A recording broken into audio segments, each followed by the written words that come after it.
Aquest dimecres es duran a terme els testos ELISA a la residència de Ribes de Freser. Es tracta d'unes proves que permeten conèixer si els usuaris del centre han desenvolupat anticossos de la Covid-19. Aquest passat cap de setmana es va produir la 7a mort per coronavirus al centre.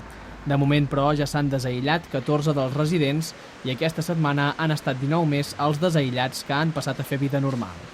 A mesura que hi ha un nombre bastant significatiu de pacients, de residents d'avis que no han tingut símptomes, que han estat totalment asimptomàtics i ells mateixos ja s'han generat la seva immunologia, i els residents que tenien alguna patologia i que necessitaven d'algun instrument, no?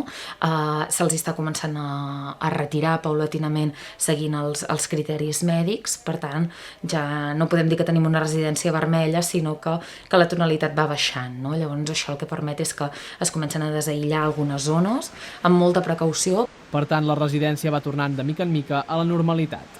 Aquesta setmana puguem acabar de dir que acabem el brot, no? Que ja donem per tancat el brot de Ribes, perquè puguem tornar a la certa normalitat dins del context en el que ens trobem, tant pels residents, per les famílies i sobretot també per les treballadores que durant aquest mes i els 8 mesos que portem han treballat incansablement. El centre i alguns residents encara necessiten de suport mèdic. La residència es va medicalitzar amb suport de l'Hospital de Can Davano amb l'entrada del brot de la Covid-19 al geriàtric.